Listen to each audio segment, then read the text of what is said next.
일부 보수 언론과 방송은 대통령과 정부의 잘못을 지적하는 시민들을 정치 선동꾼으로 몰고 있습니다만 시간이 지날수록 어처구니 없는 정부의 잘못이 더욱 확실하게 드러나고 있습니다. 특히 비슷한 경우를 당한 해외 사례를 보면 박근혜 정부의 무능이 더욱 확실히 보입니다. 최기훈 기자가 보도합니다. 33년 전 남아프리카 공화국 동부 해안에서 승객 571명을 태운 여객선 오세아노스가 침몰 위기에 빠집니다.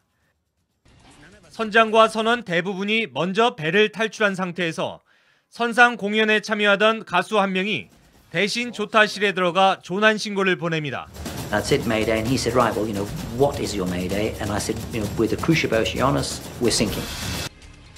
풍속 시속 135km, 하고 8m의 악조건 속에서 남아공 공군과 해군이 7시간에 걸친 사투 끝에 갑판 위에 남아있던 나머지 승객 251명을 구조했습니다.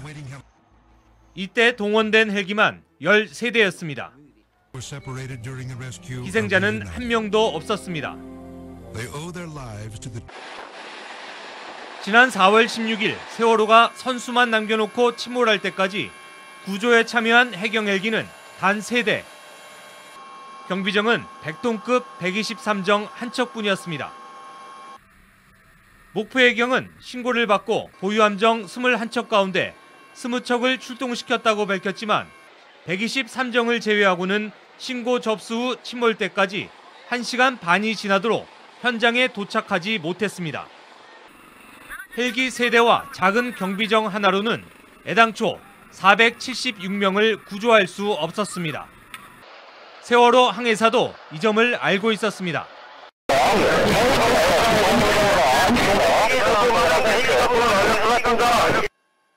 실제로 헬기 세대는 1시간 반 동안 18명, 경비정은 79명을 구조하는 데 그쳤습니다. 최선의 방법은 무조건 승객들을 밖으로 나오게 하는 것뿐이었습니다. 해경은 현장에 도착하자마자 9시 30분부터 35분 사이에 퇴선 경보 방송을 수차례 했다며 지난달 28일 시연까지 했습니다.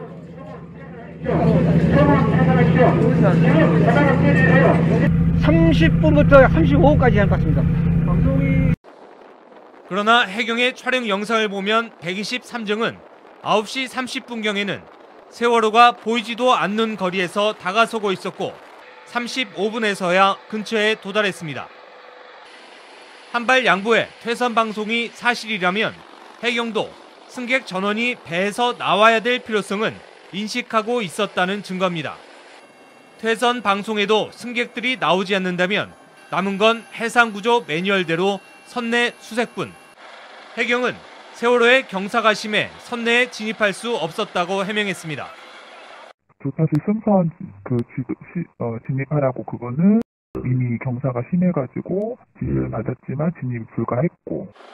하지만 9시 44분에 이모 경사는 이미 4층 갑판 위로 올라가 있었고 선장을 구조한 직후인 9시 49분에는 해경 한 명이 밧줄을 잡고 조타실 입구까지 올라가기도 했습니다. 이때 5층 조타실에 들어갔다면 전 객실에 모두 밖으로 나오라는 방송을 할 수 있었습니다. 검경 합수부 조사 결과 조타실의 방송 장비는 정상인 것으로 드러났기 때문입니다. 기다리라는 승무원의 방송에 꼼짝 않던 승객들은 마지막 탈출 시간 40분을 잃어버렸습니다. 현장 지휘관의 판단착오는 경비정이 출발해서 도착할 때까지 세월호 그리고 진도관제센터와 통신을 하지 않은 데서 비롯됐습니다.